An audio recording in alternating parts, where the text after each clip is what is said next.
That shows me that the company is good at producing money, the company is good at investing money, and the company is good at producing great margins. You combine that with pricing power, you probably got a company that's going to be around for the next 10, 15 years. Dude. Right. Cut that shit out. Put it on lock.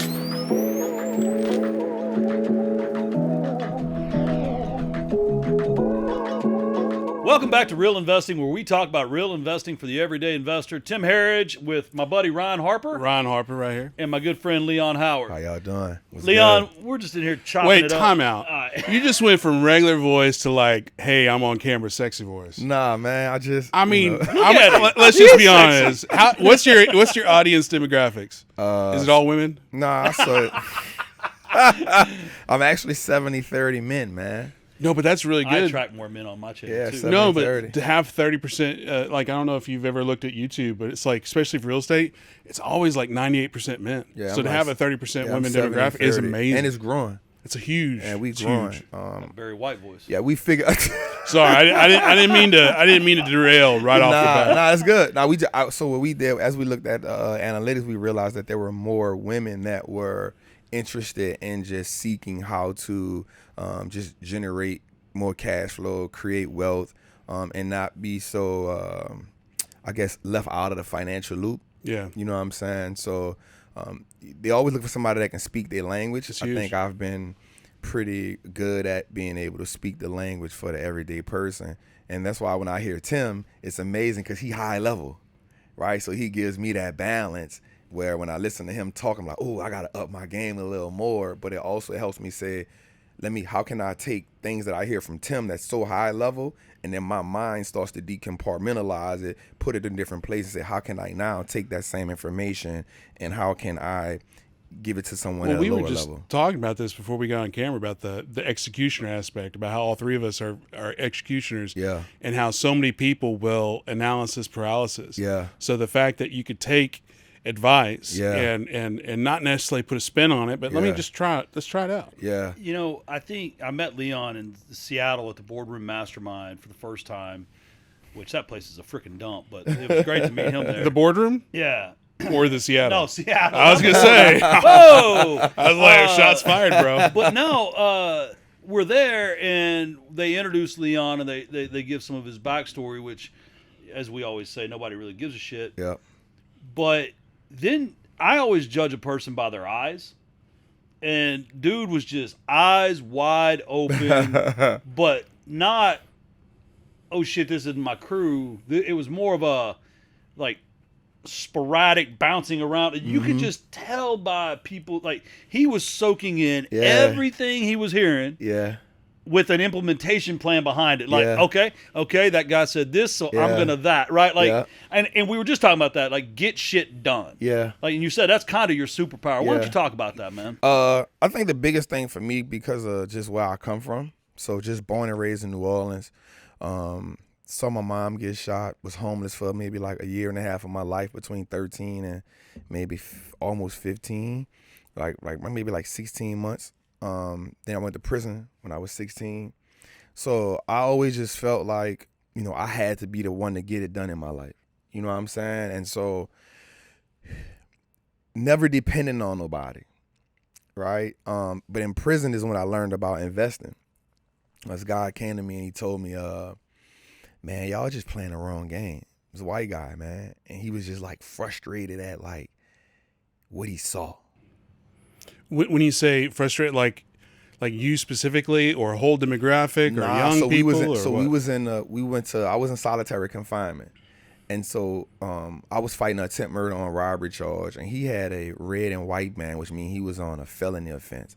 And I found out later it was for embezzlement. So he embezzled. So you learned investing in prison from an embezzler. For an embezzler. There you go. He had $2.8 million. He spent $800 in restitution. He kept $2 million. And so he was, I remember this part. He was like, I was like, what the hell? And he was like, yeah, man, like you about to do 10 years in prison. And while you're in here, if I was to go home and do the same thing again, I still wouldn't get 10 years in prison. And it wasn't a race issue. It was because of the laws that were designed for federal offenses. White collar versus. Yeah, and I was like, what the hell? And he was just like, yo, y'all just playing the wrong game. You're robbing the wrong people. So immediately I was like, yo, I won't play that game. Like, I don't want to do that. And he was like, nah. He was like, you got to learn money. Dude, have you ever studied Enron at all? Yeah. Oh, hell yeah. Man, Hell yeah. that whole, you're like, wait a minute. Yeah. I can screw over half the country Yeah. and then just move to Japan for $100 million? Listen. Okay, sign me up. It was Not just a really, game I'm changer. ethical. It was a game changer for me. And One so of your brands is Wall Street looks just like us now. Yep. And so it's not about being black, right? No. It's about low income. It's about working class Americans participating in the wealth game. And so what I learned from him was, he said, wealthy people do 3 things, man. They learn how to stop trading time for money. They learn how to buy back their time, and they learn how to give value to people. And he said, if you learn stocks, if you learn real estate, and you learn business, you'll never be broke in America. It's the 3 things he told me. So the first book I read was Rich Dad, Poor Dad. yeah. Right? In prison, at this time, I'm probably about 19 years old. And I was like, yo, it wasn't an investment book. It was just a mind-blowing book on seeing, oh, this is how the wealthy people see money. And it was the way that he put those quadrants together. I had never heard of that before. Mind you, I'm from the street, so all I knew was murder. You know, if you ain't playing sports or rap and you're not getting out the hood, everybody who I saw working was dying, working 2 and 3 jobs. So I was like, yo, I don't want that life. So when I just came home from prison, man, I really went head first into investing in the market. Well, one thing about seeing money differently, like I'm 44 years old now. Yeah. I started this company when I was, I guess, 40. Okay. Or 39 or 40, it doesn't matter. But the one of the first, my point to bring my age up is I was 40 years old before I had that switch you're talking about. Yeah. Because I see money now as a hammer. Yeah. It's just a tool in the toolbox. That's it. It's no longer this, The reward. this Yeah. thing that I'm trying to get. Yeah. I don't. And that's the thing is, I think when you're not a business owner or you have I don't necessarily want to say an unhealthy relationship with money, but you get this dopamine hit when you get money. Yeah. Like, here's a check for $100,000. Well, 5 years ago, I'll be like, hell yeah, I'm rich. Now I'm like, well, I can pay off some stuff. Yeah. I made $8,000 last night on an overnight sweep account. Yeah.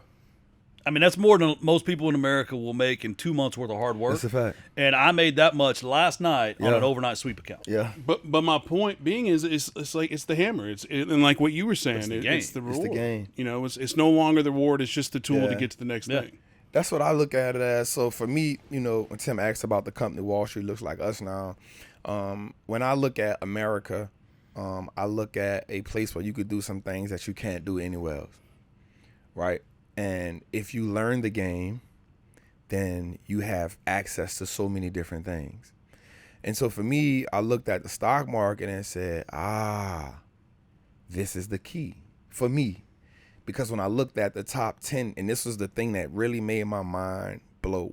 Every time I look at the top 10 richest people in America, like 45 to 50% of their wealth is in the stocks and the companies that they own. So when I saw a man increase his wealth by $12 billion in a day, and I'm like, wait, he sold that many cars? And like, no. The stock price went up $10, $8. I'm like, oh, well, if they can do that, then I can do that. And then that was one part of the game for me.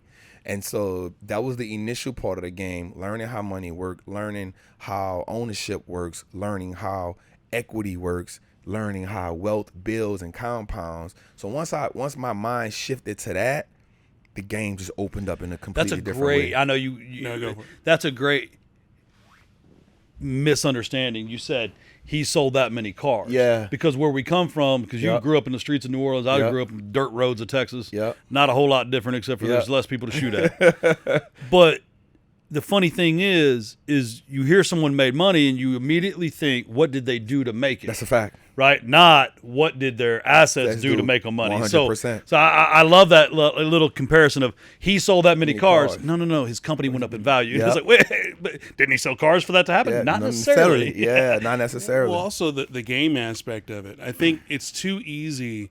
The easy way out is always say, well, the game is rigged against me because of my gender, because of my sexual orientation, because of my race, because. And the answer is, you're absolutely right. Mm-hmm.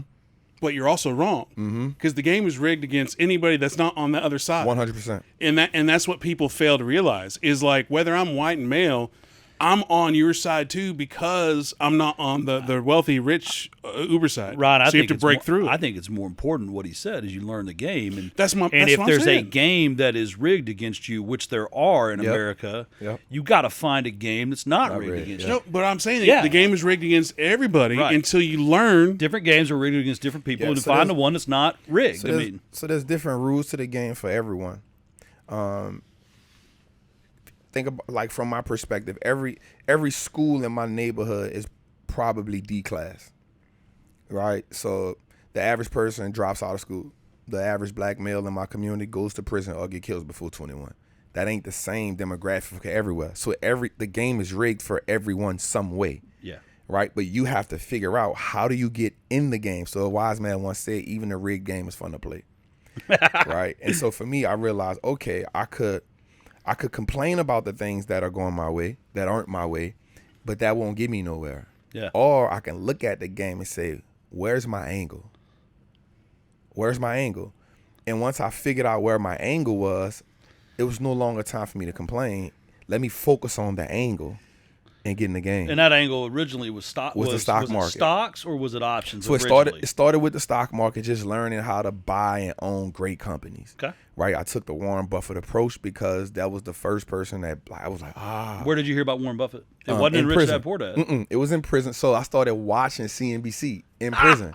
And so around this time, like, that's all you heard. Yeah. Warren Buffett, Warren Buffett, Warren Buffett, Warren Buffett, Warren Buffett. And so I started reading about Warren Buffett, and then it just took me down this rabbit hole. I went to reading about Joel Greenblatt, Peter Lynch, I love Peter Lynch. Peter Lynch, just those type of people. And I was like, oh. And I realized that everybody saw the game different. Every one of those great investors saw the game completely different. And so that took me down, and I was like, all right, but they got to be doing something else. So you're a New Orleans guy. Yeah. Do you know who Sam Zamuri is? No. So I'm about 80% done with this book. It's called Okay. The Fish That Ate the Whale. Ah. And it's basically everything you're talking about learning the game, pivoting the game. But he was he's the Banana King. So have you heard of like Banana Republics and Banana Wars? Yeah. And like the whole point of that was because you had a corporation was like, oh, we're going to lose money. Well, let's just overthrow the government. Yeah. Now that's extreme in this conversation, but I'm like listening to this book, and I know it's like a history book, and I'm like, okay, how do I apply this to business? There's always an approach. And there's so many lessons in that book if you listen for the lessons, not just the history of it. But no, that's good. But my point to bring it up in this conversation is learning how to learn the game. But okay, here are the rules. How do I circumvent that? Yeah, for sure. Take me to school. What makes a great company? So you've done all this research. Yep. You've learned all these different points of view. Yep. Imitation is the highest form of flattery. Yeah. You could have just copied something. Yeah. But instead, you formed your own view of the market, the world, the great companies. I watch your stuff on Instagram, and you're like, I'll be talking about which stocks to invest in to, beat the market and 20% and all that. Obviously, you're not a financial advisor. Yeah. But as a businessman, what thesis have you developed that makes a great company these days? So there's a few things. One is, for sure, it starts at the bottom with management's ability to position themselves in a marketplace where they have this moat around them, right? So when I look at companies like Netflix, so one of the things I said about this brand was I said, okay, they're the leader in the streaming industry. And so I asked myself, how can a company change the game for everybody else around them? So what they did was they saw everyone was scared of streaming because they didn't believe in it at one point in time, right? And then they saw where Netflix was just dominating the market space. And so companies like Disney and all these other companies pulled all this stuff and they started to do their own thing, but they didn't realize how much money it takes to produce content. They left that part out. And so Netflix changed the game because Netflix said, okay, we're not going to value a company by how many subscribers it has. Because at one point in time, that's all they base streaming companies on. Yep. Netflix said, okay, now we're the only profitable streaming company. Now show us how much it is costing you to acquire those streamers and how much it's costing you to produce the content. And so now all these streaming companies had to show Disney was losing $1 billion a quarter trying to keep up with Netflix, Hulu, Amazon. Now Amazon had a great proposition because they were able to say, we are streaming, we do have streaming, but this is not what Prime is about. Prime is about next day delivery, right? And so they bolted on the streaming business with the next day delivery so they didn't have to produce the same type of results everybody else had, right? And so when I look at a great company is how can you position yourself in the marketplace and change the rules for everybody else while maintaining a great balance sheet and a great competitive advantage. Did you know Blockbuster was this close to buying Netflix for like $50 million? Yeah, $50 million. And then their board said, nah. And we call because that we can do it ourselves. Companies that fail to innovate. If you cannot, and so that's what I look at now too, is how fast can you innovate and market to your company? Because now attention is the thing now, right? And so how can you innovate and grab attention faster than everyone else, right? So for me, that those are, just surface level innovation, market share, dominance. Of course, we go to the fundamentals, great balance sheet, income statement, but I like pricing power. Wait, time out. You said of course. Yeah. I reject that. Okay. Because it's not of course. I talk about on this podcast a lot. Like I just recently went back to school. I meant SME in the executive MBA program. Come on. I know financial statements, but I've never had them. Okay. P&L, profit and loss. That's just like, we made this, we lost that, we're whatever. It's like, no, there's more to it. It's like income statement. Oh, I just made this. Like, no, there's more to it. Yeah. Balance sheet. It's just this. Yeah. So when you say, of course, like I get what you're saying, but the reality is, it's not, of course. It's not until you have a slap in the face of, hey, Mr. Investor, you invest in my company, and Most like show people me all don't this know stuff. what a balance sheet truly is. Okay. That's what I'm saying. So, Okay. like, of course to you now. Yeah.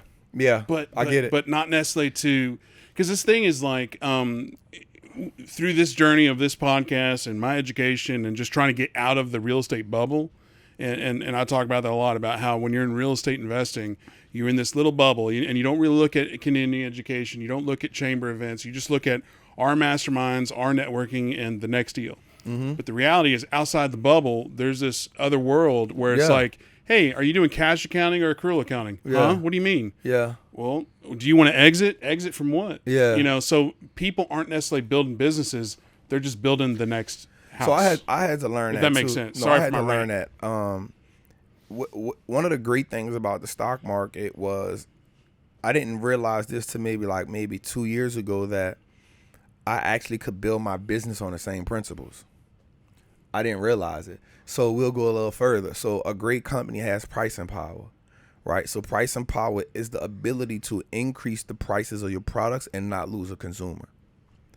Right. That's huge. So I was like, okay, this is good. And so you watch companies like Apple, you watch companies like Amazon increase prices sometimes twice a year and gain more consumers.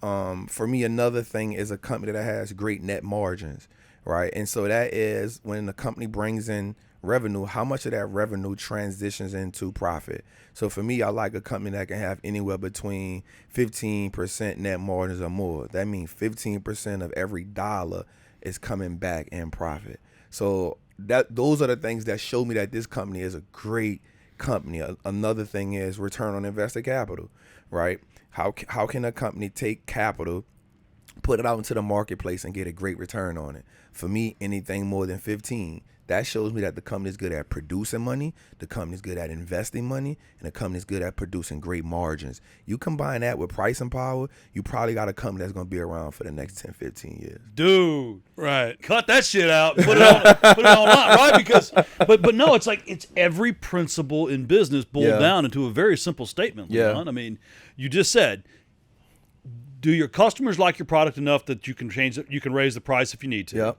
Like it really speaks to the quality of the product. The product, right? yep. And then you just said, can they manage the business Yep. to where it's profitable? Yep. Right? We're not just producing revenue to produce revenue. 100%. And then number 3, once they make money, are they good stewards of the money? Yep. Are you being biblical on me here? Come on, man. You know that's my principles. You know that's my principles, man. But going back to the game aspect, everything that you were just saying, like those are fundamentals. Yep. Like, Ray Dalio, fundamentals, principles, whatever sure. he calls it. And it's just like, and then my little rant about, it's not, of course, this is all stuff that you have to learn. Sure. It's like those are aspects to that game you're talking about. And those lessons you have to learn or I don't know, yes, become an expert in everything that you just spoke about in order to play the game. Have you read The Richest Man in Babylon? Come on, man. Is that a yes? Yes, indeed. Okay. Come on, The Alchemist. I'm a book reader. I probably got a library right now in my house. We rebuilding it. Probably have 2,500 books. So we were talking about it just a minute ago, and it came to my mind. So Simon Sinek is like my inspiration for the last year and a half. Yeah. I re-listened to. I don't read. I listen. I'm sorry. I do both. Okay. Good. Can we call it read? Can I just call that read? Yes, man. Yeah. I reread Start With Why, and it put me on this trajectory for Ternus. And then I reread his second book, The Leaders Eat Last. Leaders Eat Last. Which is based off the Marine Corps, So Much of Us. So good. I mean, So Much of Us? Well, Marines. We're both Marines. So, I know that. Okay. So like it's deep, like the things he's talking about, and it's a reminder. And then he just came out with a new book called The Infinite Game. Yep. Have you read that one? No, yet? not yet. Oh, it's so good. Okay. I mean, because you just talked about playing the infinite game. You talked about it's a company that's great at management. It's a company that's got great products. It's a company that's a good steward of their money. They're going to be around for a long time. Yeah. But then we were just talking about Blockbuster almost buying Netflix. Do you know who the first person to develop the digital camera was? Kodak. Sat on their shelf for 30 years. Wow. Craziest. It's in the infinite game. You're going to love this part of the story. Kodak got in business. Their original mission was to make film available to the masses. Wow. Because at that time, Eastman and Kodak realized that film was only available to professional photographers. It was way too expensive to get and make and develop. So their whole entire mission was put film in everybody's hand. And they did it, and they did it, and they did it, and then they saw this digital age coming, and they literally, in their labs, developed the first digital camera, patented it. And then the board decided that it was a waste of energy, and it would take away from the profits of the film development chemicals in the film, so they put it on a shelf. They did not read Who Moved My Cheese. They put it on a shelf, and they started licensing the technology out. Wow. And before they knew it, we became the digital world. they were way too late. Yep. And now, fast forward to Kodak. Done. Do you know what their number one market segment is? What? Professional photographers. Wow. So it's literally a company founded to disintermediate the professional photographer. Now that's the only damn customer they got left. So and it's they just could have been ahead of this. Yeah. market dominance. Yeah. I mean, 70s. just Yeah. in the was like 70s. 72, 76, something like that. Yeah, I mean, and you're just like, oh. So anyway, yeah, you were talking about that's that. amazing when I hear stuff like that, man. I know y'all talked. I just want you. Do you like the guy, Jocko? Jocko Willink? Yeah. Extreme Ownership? Yeah. No, y'all don't like Jocko. I don't like that. Yeah. You don't like what, the Extreme Ownership? No. I'm saying to him like, I don't like things that are extreme. And here's why. Okay. I'm going through some big business deals right now, and what I was texting with a mentor of mine this morning, because I believe no matter what level You of should have a business, mentor, 100%. And I was texting with him about the lessons learned from this year and how difficult this year was, and friction and alignment were the two things. So I think people say balance, and I feel like balance is just a buzzword to sell someone a course or something. Yeah. It's alignment. You have to have alignment with your partners and your spouses and your business and your service providers, your vendors. Everyone's just got to be aligned, because when you're aligned, there's no friction. So I don't like extreme things because I feel like if I'm too, and it's something I struggle with. I joked around with my leadership team on the way here. I said, I'm predictably unpredictable. And it's a bit of a joke, but it's also something I am working on. Okay. Because when I'm too extreme and too unpredictable, it makes my company unstable. Okay. Well, and I'll jump in. I like Jocko. I think he's a fun character. I do think if you do take on the extreme ownership too much, it does hinder everything else. Because because I have taken that on where everything's my fault. And it's just like, well, just because it's your fault doesn't mean you have to announce it. Doesn't mean you have to bring it up. Yeah. So there'll be times that, like, I'll throw Paul under the bus. Paul will mess up, but I won't get on to him because I've internalized it's my fault. Yeah. And that doesn't help him. And Paul's never messed up. He's perfect. I'm just all met a lot. But like, but by me doing that, that takes away my ability to be a strong leader and coach. Yeah. Because if everything's my fault, well, it's my fault that he messed up because I didn't do this. Well, then I lost a coaching leadership moment of being like, hey, you messed up. This is how we correct it. This is how we move forward. Well, and If back that makes to what sense. he started talking about. But in theory, I do like it. Yeah. We have 5 core values at Ternus: speed, transparency, accountability, respect, and service. And the reason accountability is in there is, I believe, frankly, and this, I want to go back to your story, there's a fundamental lack of accountability in America. Oh yeah. And I just believe in order to run a strong culture company, everyone has to embrace accountability. Not necessarily, which means if I'm going to hold someone accountable, I can't own their mistakes. I have to hold them accountable for their mistakes, potentially fire them or retrain them, right? And so I think that's what you were talking about, like earlier in the show.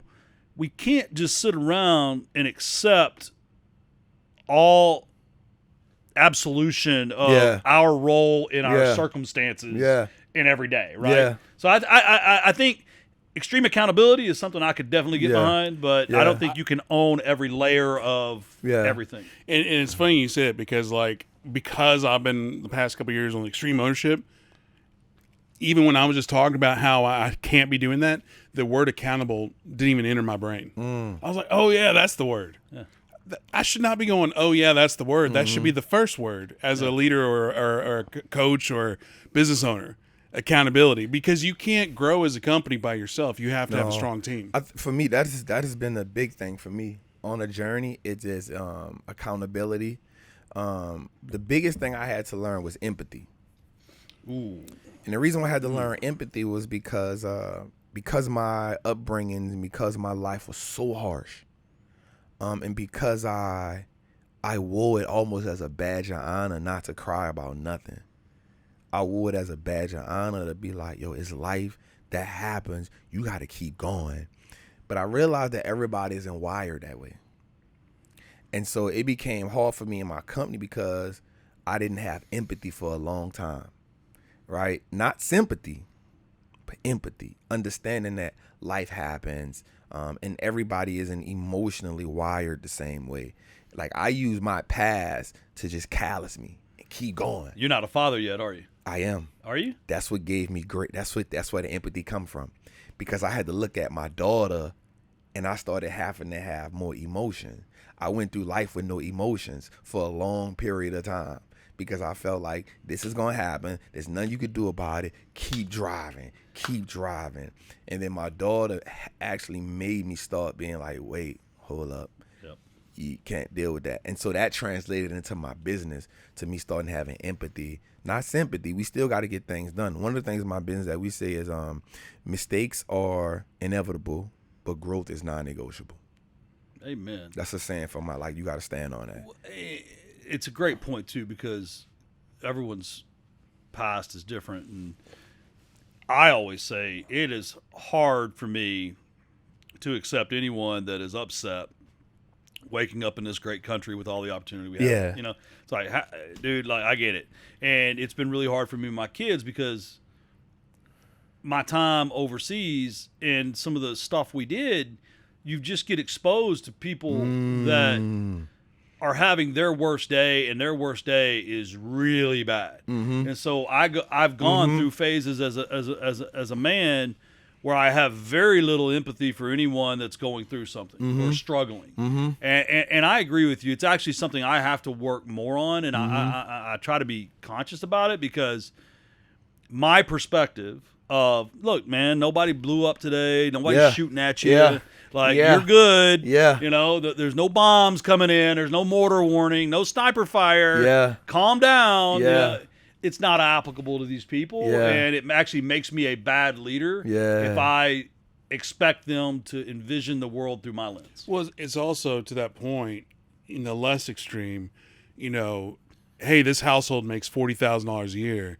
It's like, hey, you're in the top 2% globally, or top 1% globally. Mm-hmm. Poverty somewhere else is, you're starving. Yeah. 40,000 a lot of money. Okay, but 40,000 you can't necessarily buy groceries anymore. Yeah. So it's that same thing. It's like in It's the like, empathy. man, I conversation- don't live there. Yeah. Right, yeah. Yeah. Fine, give me 40,000. Ship me over to live in Yeah. some, Southeast Asia country where Yeah. 40,000 I can live like a king the rest of my Yeah. life. But I live in Dallas and 40,000 They don't gonna do go shit. too far. How am I going to get So, to the but- office from there? Right, but my point is, it's like it's that you got to zoom out. I had a conversation with somebody yesterday.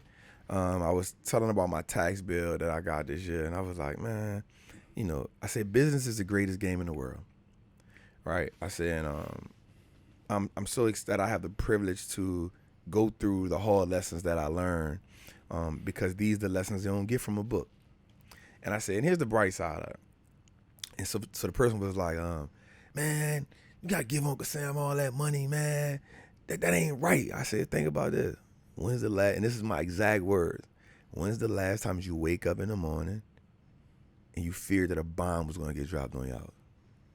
So when's the last time you woke up and you saw soldiers marching and you heard bomb alarms, or you had to prepare to get in a shelter? I said, when's the last time you had to do that? And it was like, never. I said, so I ain't tripping. It is a surreal You feel moment me? in life. I said, so I ain't tripping. It is a surreal moment when you live in a country Yeah. where all overnight there's soldiers on every single Yeah. intersection, and you're like, "What's going on here?" Yeah. And then months later, you hear rumors like, "Oh yeah, there was an attempted coup that day." Yeah. Like, oh Yeah. shit. And I can never imagine what, you all went through. Thank y'all for what y'all have done. But I just know that I've never had that. I've had other things I had to worry about, but I ain't never had to worry about a bomb being dropped on me or nothing like that. And I was like, hey, you give Caesar what Caesar's due until you learn how to play the same game that Caesar playing. Say that again. You give Caesar what Caesar is due until you learn how to play the same game that Caesar is I playing. love that. That's cool. I do, in the interest of time, want to transition to the role Come on. religion and God and Oh, yeah. the reason For you're sure. in Dallas has played in you, and For sure. and the Freedom Center, Yep. and what made you buy it, and what Yeah. your plans are with that. Because I find it, I sent you a text a couple weeks ago. Yeah. I find it very inspiring Yeah. that someone, you said that the guy in prison told you the third thing, something Give about value to people. give value to people. Yep. And I see you doing that. Yeah. And I don't mean to be rude, kind Come of on, without man. a real plan. Come on. But you Yeah. got a vision. Yeah. Not Facts. really a plan. Like, would Facts. you talk about like the Oh, role? Oh, by the way, and you had a sermon on Instagram the other day. And I was like, I love it, man. Like, so why don't you talk about God, the role that and what you're doing with the Freedom Center? Man, I just know that I wouldn't be. So I've been shot 3 times, 2 in my leg, 1 across my hip. I just been through a lot, man. The streets, like the concrete jungle is different. And I knew that for me to go from there, doing 10 years, getting found out guilty, still being in the street, to becoming this person, wealthy, successful, all of that good stuff, that ain't me. If it was me, I tried to mess it up a lot of times on purpose. That's God. No matter what nobody believes in, it's just me. That is God. And so I am not perfect by far, but I do my best to give him all the glory. And I tell God, you've blessed me with such an amazing life, such an amazing platform, most importantly, influence.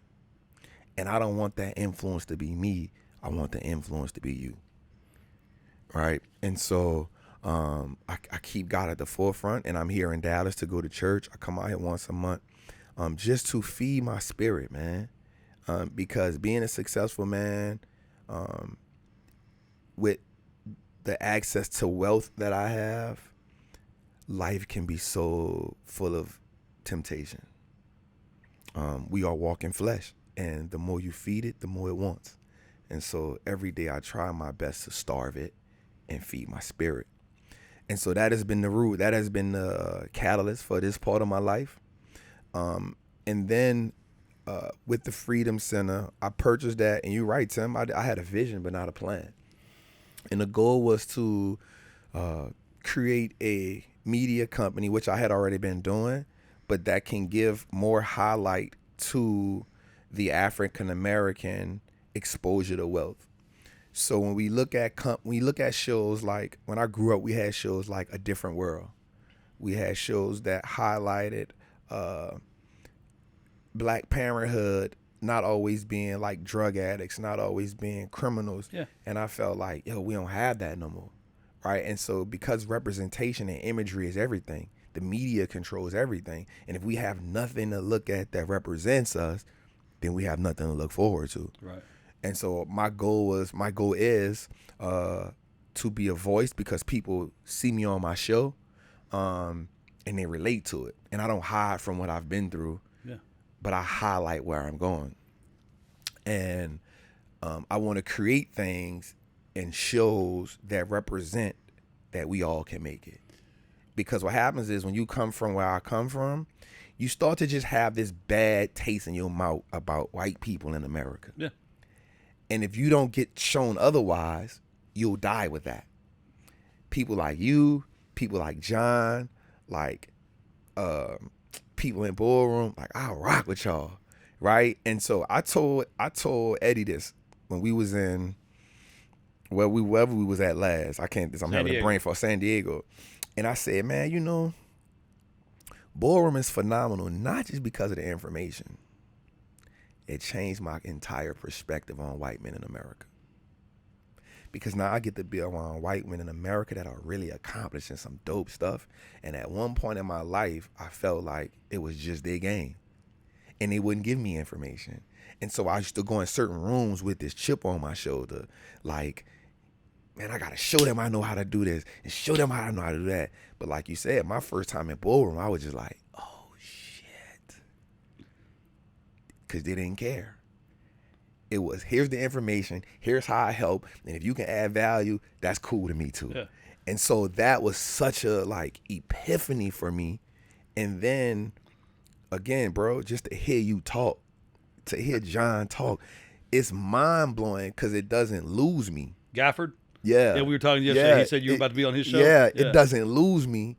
I'm such an information person. I can hear y'all, and immediately my mind starts to, okay, how can I add this? How can I decipher this? And so I'm getting chills right now, man. And so that's what it is. And so I appreciate growing friendships with people like y'all, because now it shows people that come where I come from, we don't have to keep ourselves in this little corner. Yeah. There's a whole world of people that really want to work with you, that really want to do business with you, that really don't mind building a friendship with you, but you got to let go of some of the trauma that you've been through. Yeah. You know what I'm saying? So how do you let go of that trauma? Because like I've known people in my history that came from the street, came from the hood, came from similar walks of life, that were able to grow, were able to get successful, but they had that albatross in their head, and they weren't able to.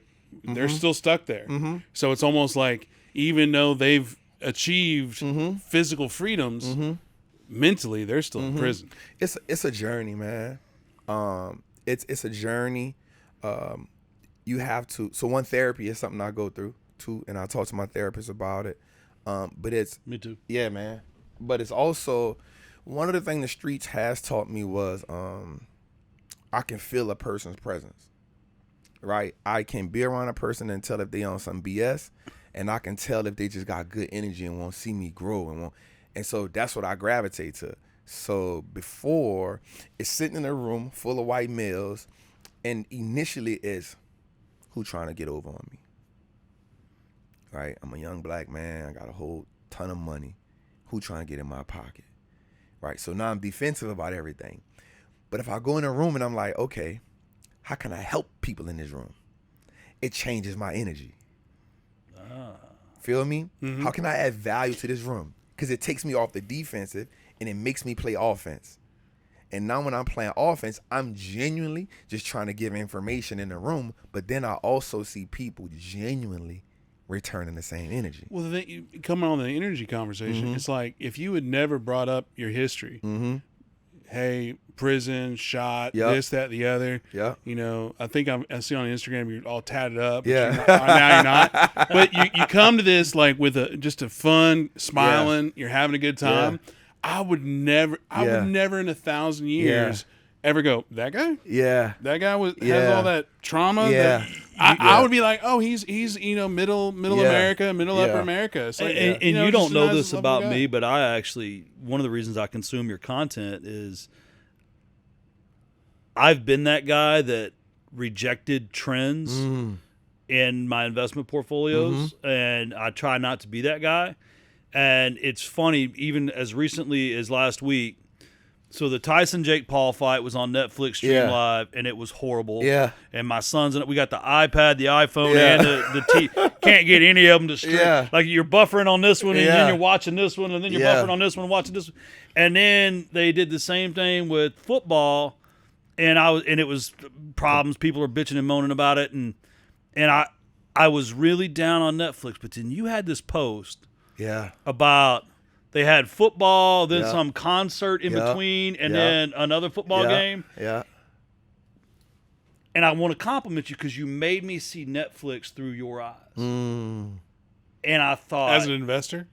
no, as an objective person that is just looking for a company that can be good with their money, can make margin, and charge more for their product, and people will still buy it. Yeah. That's what he made me see Yeah. that. And so I actually the next morning put in a buy order for more Netflix. Come on, man. Because I don't trade options. Yeah. I mean, I do, but I lose a ton of money because I get all junky. junky, like one morning, like I was buying some NASDAQ puts, and I made like 300 grand before lunch and lost like 400 grand by dinner. And like, it's like, okay, we should stop that. I told Jennifer about it. She's like, "You did what?" Yeah, But those NDX, man, they're fun when they move. stick to what you know. Yeah. I did Forex for like a little bit, and I we done kept with that. losing. But I want to compliment you because, and that's what I love about your perspective and your media, and it's why I sent you that text message that day that said you inspire me, because you're bringing a different view of the market to people that, I mean, I'm not an educated man. I know lending really well. Yeah. I know real estate really well. Yeah. I actually know business really well, but I don't know that next level, or I do. I'm not looking at it the way you do. Yeah. And so I appreciate your perspective, and I think I resonate with you because you just seem like a good, genuine dude.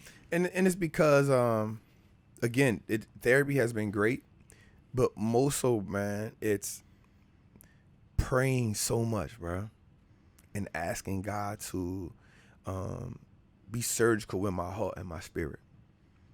You cannot go far in life with that one perspective. And if you look at everybody as God's people, you look at it as, how do I see the good in this person, right? Because what if this person only saw the bad in me? If you only saw the bad in me, then we would never be able to highlight each other's gifts. And so my goal is to, if I go in a room and you said like, yo, I would never get that, that's what I want. Like, I don't want you to look at me from my past. I want you to see my present and my future. So I go in a room with that energy. And then when I tell you about my past, you're like, hell no. You know what I'm saying? Because now what happens is, now we can play on the same playing field. Yeah. Right? Whereas if you don't look at it, if I come in the room, you're like, this ain't it. Now we can't sit down and have an amazing conversation. Right? But if I come in the room and I'm like, hey man, this is it. I go in the room looking for great things to highlight. When I meet somebody, I'm looking for something that I can give them, I can edify them on, right? Because if I can edify you and if I can bring spotlight to something to make you feel better, genuinely, because before I look at you as a man or a woman, I look at you as God's child. And so by law, I'm supposed to love on you. By law, right? And then from there, we build the relationship. And then I'm so confident in it, I'm like, hey, and that's how you did something. It was amazing, but here's how I took it. Here's my perspective on it. Now it's not an insult to your character. Now it's okay, let's have that conversation. And I think one of the things that people in America have failed is the communications course. We don't know how to talk to each other. Right. We don't know how to communicate with each other. We feel offended about every goddamn thing. You know what I'm saying? And so I've eliminated that from me, man. Well, I think a lot of that comes down to the internet. Yeah, 100%. 100%. Because like social media, it's like, because again, it's like no one in their right mind would ever come to either one of us and talk shit into your face. Facts. Like, I'm a big ass dude. He's an ugly motherfucker, and you're scary looking the guy.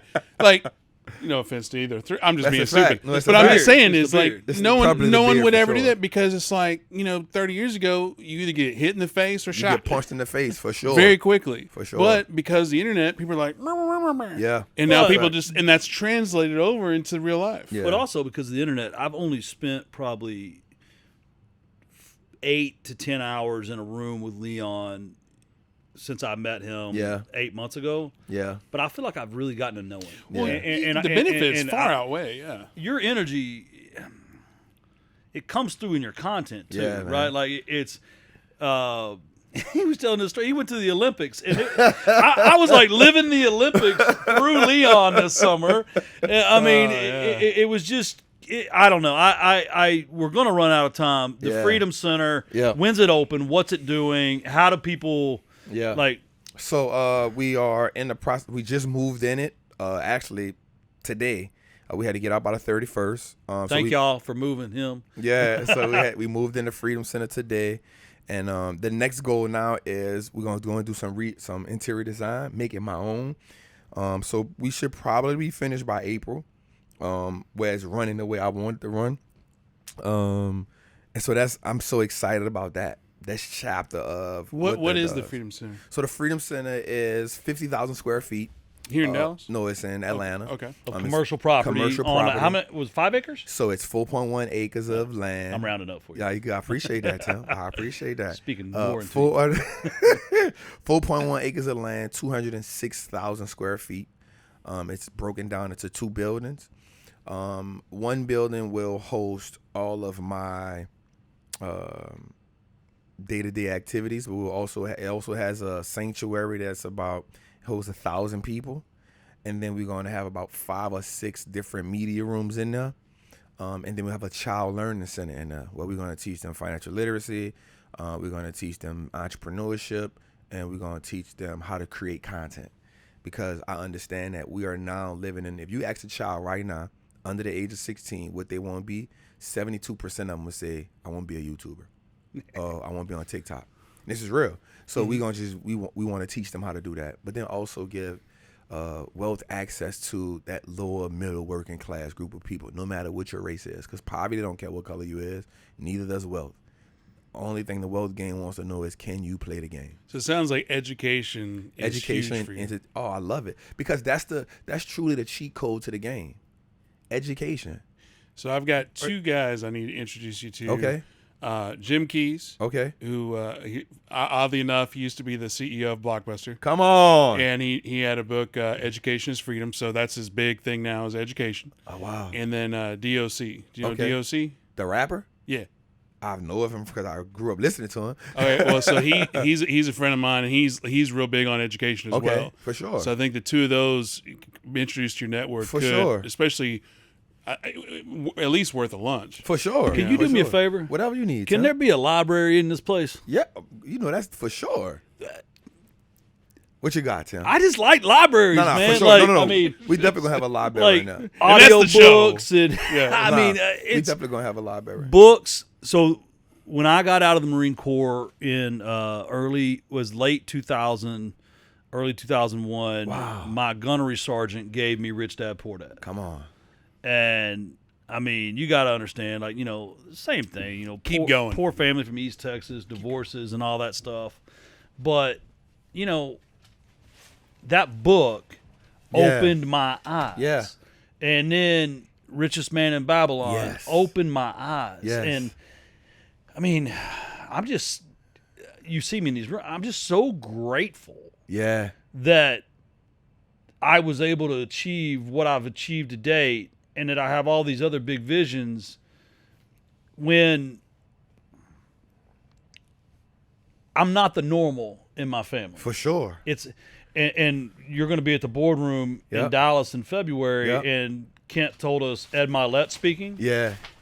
Have you heard Ed Milet speak? For sure. When he talks about being the one. Powerful. Like, I'm the one in my family. Me too. And you just said you're the one in your family. And I just love that. Yeah. Yeah. I mean, if we're going to promote the book. Yeah. I mean, this book, Amazing book. well, when I recommend this book all the time. Yeah. And, I mean, if you're watching, like, I mean, this thing is short and the letters are big. Yeah. The thing is, so look, man, like, so the only reason, I mean, I didn't step out to get a book. I actually, because I used to have a stack of these and I would give them out to people. Yeah. And I didn't realize I was down to one. Yeah. Because like I was gonna come in here with like a stack of books, be like, kind of like, oh look at me, I have a stack of these things. But I'll send them to anyone. I guess I'm doing the right thing by you watching or listening to this. Let us know. That is such a great book, man. By the way, key tip: if Tim gives you this book, He got it from you. no, read the book, because usually on page 107 there might be $100 bill or a check for $500 or something. I might start doing that, Tim. Well, and also what I do is I learned this from John Maxwell. Okay. You know John? Yep, Yeah. yep. So you go about 2 or 3/4 way through, and you get in pencil and you write something like, "Call me when you get to this part, Tim." It's the greatest indicator of honesty of anybody you hire, because when you bring someone on, you hand them that book. You say, "This book is very important to me. Please read it." And the next week you say, "Hey, Leon, did you read that book?" Yeah. And they haven't called you. And Leon says, "Yeah, I read it." Fired. And you're like, "Did you read like audiobook it, or did you read the actual paperback?" "No, I read the paperback." Cool.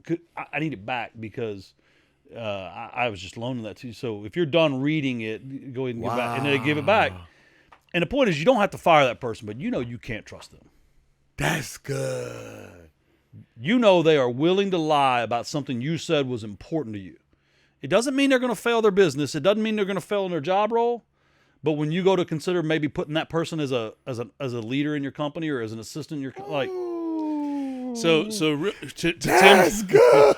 so to Tim's credit, real quick, is there's a little bit of that in that movie, Drafting Day or the Draft. Remember that with the Kevin Costner movie? Mm-hmm. Anyway, there's a part in it where they're talking about somebody they did that. Tim's been doing that for 15 years, so he didn't get that from the movie. And I'm not saying the movie got from him, but I'm taking that. Well, I got it from John Maxwell. I'm taking that. I was sitting at a success conference in Dallas, and he's up there saying it. I was like, ha ha! I'm taking that. Paul, better watch out. I am taking that. Yo. Because as a business owner, we put a lot of trust in the people that we pay.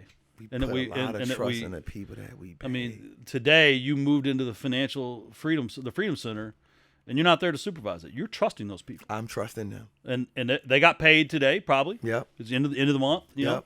And I'm paying a lot of people. Yeah. And I don't do it every time, but To when certain you do people, it, yeah, that needs to.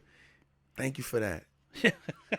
You're welcome. Listen, I'm so about to do that because I look for ways to. So I trust people. I've learned that you can't go into a relationship non-trusting because it hinders how far you can go. But you can go into a relationship with expectations to trust. So that means I'm going in the relationship with the idea that I want to trust you. This is a great way to accelerate that. Yeah, just make sure you ask the question about the Audible book, because I screwed up on that once. I got really mad at someone. I was like, "You lied to me." And I listened to it on Audible. No, you didn't. Like, show me their library where they listen to it. I'm like, technology can kind of bite your ass. I like that, man. But yeah, it's good stuff. Yeah, man. So that's what we're doing at the Freedom Center. And then my goal is to put one in New Orleans and then another one in Houston. And so the goal is to have 3 of them and see where that go within the next 5 years. Yeah, and you said something at the last boardroom, and I know we're out of time, but I'm going to keep talking. You know me. When you, in New Orleans, they called you a refugee after Katrina. Mm-hmm. And man, that's hit me several times. There's a young man, I'm grateful to know, named Jarrett Broussard, that his family were refugees, that's what they called them, from New Orleans, when in 05, and I was lucky enough to coach him. He went on to play at Colorado and Michigan State. Now he's a coach at a college in Oklahoma. I just want to tell you that stuck with me since you said that a couple weeks ago.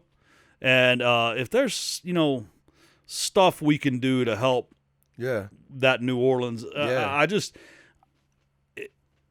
you said, how can you be called a refugee in your own damn country? And I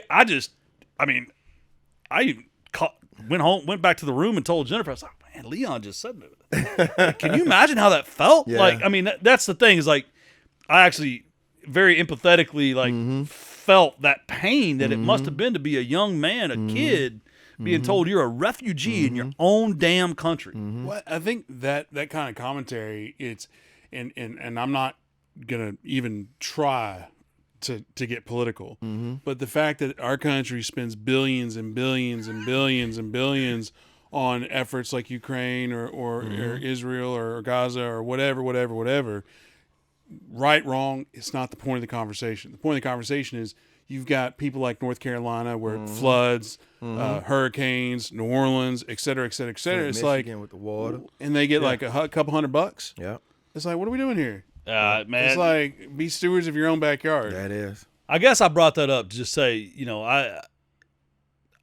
I'm grateful for your friendship. Yeah, man. And I love that you have like this real. You're doing a great job at coming across as a very genuine, godfully. Sure. Let's go with it. There you go. I like it. Person, Yeah. right? Like, I mean, and I think that's why I was attracted to you. Like I heard you. Actually, Kent had introduced you, and then I came into the room the next day to present, and I immediately started running my mouth, and you're just like, who the hell is this dude? Yeah. But I mean, make no mistake, you're one hell of a trader. You're one hell of a marketer, Yeah. and you're one hell of a businessman. Come on, man. And now you decide to get into real estate investing. Yeah. So when he decides to get into real estate investing, let's just buy a 4-acre, 50,000 square foot building and figure that out, right? Like, Figure it out, what's man. a heck of a Funny is- first transaction, Yeah, right? man. You know, Yeah, just yeah. to dovetail into that is like, I don't know anything though about that. All I know is like, I think this is a cool ass dude. Yeah. So I would say you're a hell of a person. Yeah. Thank you, brother. Yeah. I appreciate that. It's been a lot of work, man. The trauma from coming from that. Yeah. It can be devastating if you just make the decision not to overcome it. You can use it as a crutch. Most people will, and they'll get into this phase where you feel like, sometimes it can feel like that America has turned its back on you, right? You can take that approach, but it doesn't help you. Or you can take the approach where I'll save myself and then I'll help save some more people. You'll never let it happen again. Never let it happen again. And so one of the things that I tell the people who listen to me is we are the first generation millionaires, and you will be the architect of your family's last name, right? And so it's giving them permission to break free from that mindset, and it's also empowering them that they can do it. And so once they see somebody, and that's why imagery is so important. That's why it's important for them to know that I am consistently educating myself. It is important for them to know that I am consistently going to feed my spirit. It is important for them to see me be forgiving, because they can look at me and say, yep, he come from what I come from. If he can do it, so can I. And if I can represent that, that's my purpose here. I love it, man. So today is New Year's Eve, Yes, which is sir. a holiday I don't care about. And I told the team today, like, man, we working. Like, That's a fact. I mean, We working. you work well, because I told him, I said, look, January depends on your efforts today. Yes, a fact. So we don't have time for this. Yeah. I want to go get drunk tonight. Like, Yeah. I don't care. That's a fact. But I would like to ask, this won't air until 2025, obviously. Yep. Tell me 2 or 3 things that you're going to do next year. The biggest thing for me, business wise, is I was just reading this book. This book has been powerful for me. It's called The Rich Exit. Mm-hmm. It has helped me learn so much about business. So one of the first quarter of this year is all structure. We have transitioned the business to what's called Howard Enterprise now, and then creating a structure that takes me from hustler to real CEO. Yeah. So the first quarter of 2025 is all about structure in my business. The next thing is just continually to grow spiritually. I know there's some things that I can truly work on, and I want to focus on that. And lastly, it would be just really, really locking on. I feel like I can get so into business where I can neglect like being with my daughter like I should. And so this year I want to dedicate more time to finding not balance, but that harmony of business, my daughter, and God. Yeah. So those are my big three for Awesome. this year. Those are my big three for sure. Awesome. If I may, Yeah. what I'm working on. Please. Just because, and the only reason, just because as he's talking, is like remind me of something I was just thinking about, is like because this company is about 4.5, will be 5 years old in March. Salute to that.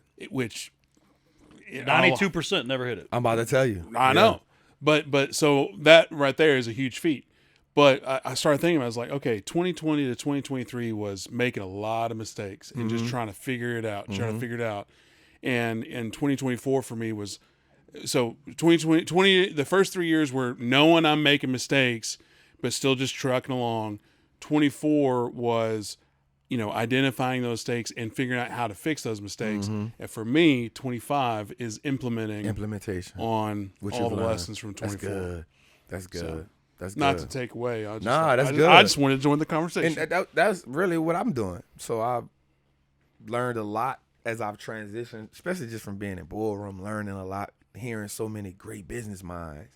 And I'm a note taker. And so I'll take the notes and be like, okay, I don't do this. I don't do this. I don't do this. This is implementation now.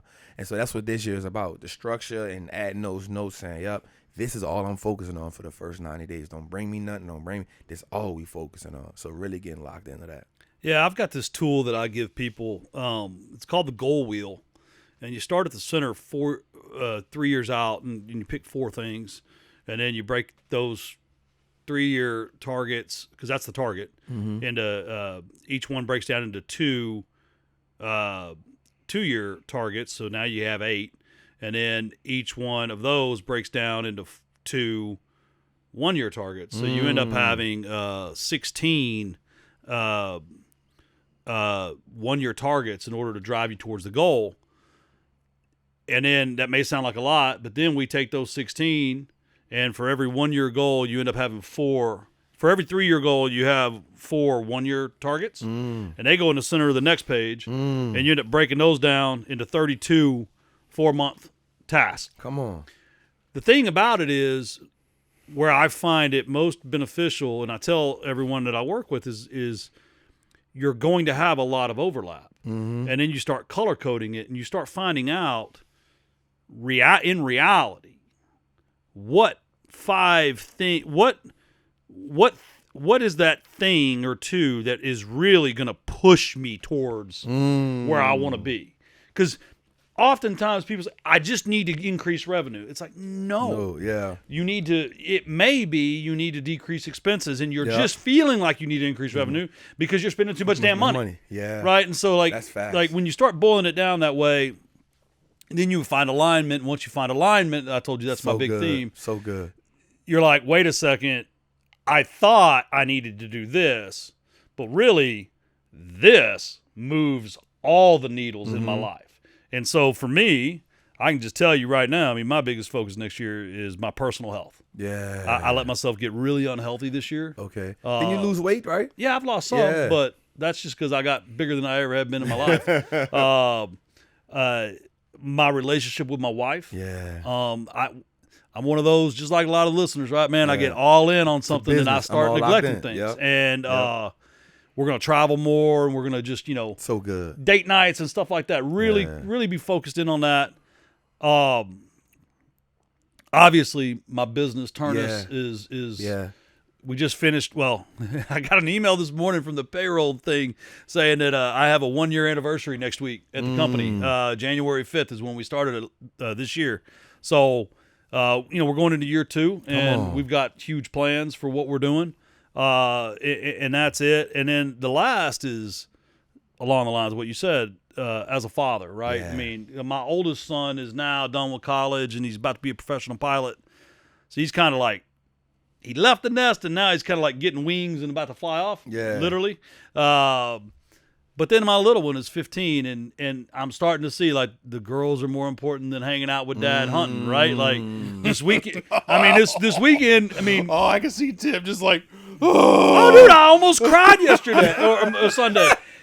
I take the whole. I'm Tim Harris. I'm Tim fucking Harris. I'm Tim Harris, bitch, with that shirt. I used to have a T-shirt that said, I'm Tim Harris, bitch. Anyway, we went to Colorado for 10 days, and it was great, and I drove That up was there phenomenal, and had fun with my family and That was everything. beautiful, man. And then on the way back, I told my son, I said, we're going to go hunting. And because I drove him and the dog and flew my wife and the other kid up because the little one would just shut up and do TikTok, and I can drive. Yeah. Anyway, so we go hunting, and he's like, oh, okay. And I'm like, okay. Like, Yeah, we about to go hunting. you What used to want? love to go hunting. And Yeah. it was we got there on Saturday, and he was cool. But then Sunday morning, he goes, hey, how long are we staying today? Uh-oh. And I go, well, I mean, I'm allowed to take 5 deer, and I'd only taken 2, so we needed to get 3 more. And I was like, well, I mean, you know, we're gonna hunt this morning, and we'll get 3 more, and then we'll leave maybe tonight. Now I gotta be with his girlfriend, and he's like, no, that ain't gonna work. We need to get out of here about lunchtime. I'm like, he ain't talking about the Cowboys game. He ain't talking about anything. I gotta go I'm hang. done. We're and I'm just like, so anyway, I start to feel that slipping away, and my wife and I are talking about it. Like, you kind of go through this phase with kids where you look forward to being an empty nester, and so you like start to realize you're about to be an empty nester, and Wow. So I just the fourth is just to kind of pour into some more relationship man. bonding while he's still young, because well, you met him. I mean, he's that dude. Yeah. Yeah. He's gonna take the world by the horns. It's I'm done now. I know, but All right. I just wanted. It's funny because it's like I'm not a parent, but I also have zero memories of like high school and college and all that stuff. And it's like and I have my memories of my family. And it's like that's got to be so frustrating as a parent to like, how do you convey? It's like, listen, I understand your girlfriend's important. I understand this is important. But what's more important for you in 30 years is this with me. And it's just like there's no way you can convey that to a child. And it's just like that's got to be heartbreaking. Well, it's not heartbreaking, but you do say, like, his girlfriend follows me on Instagram. I gotta be careful. But you're like, you're not even gonna remember her in 20 years. That's what you say. You just say it. Is it not true? I'm sure Will will remember her. Y'all gonna get me in Instagram jail with my teenagers, you know? I think the answer is that don't necessarily don't clip that out. Just don't clip that for a short. Yeah, that's a fact. That's No, a fact. man. Hey, I appreciate you being Thank here. you, It brother. means I the world appreciate to me y'all, as a man. Yeah, Yeah, this has man. been a delight, man. Yeah, man. I knew I was coming. I said, hey, man, let me hit Tim up, man. Because I had told you last time. I said, next time I come to Dallas, bro, I got to hit you up, man. Again, man, you one of those people, man, that I admire, man. So it's a friendship that I love pouring into, love getting knowledge and information from, and just sharing moments, man. So I'm excited, and I'm glad that you let me come, man, for sure. And it's amazing to meet you, man, I for appreciate sure, it, man. for sure. I'm not sure you should admire me, but you sure do inspire me. Nah, man, I got to admire you, man. All right, well, I appreciate I've known him for Thank 20 you, years. Definitely don't admire. Nah. That's the show for today. Thank I y'all, hope man. you watched it all. We'll see you next week. Thank y'all. Thank y'all. Hey, I hope you liked today's episode. Subscribe to get alerts when there's new episodes.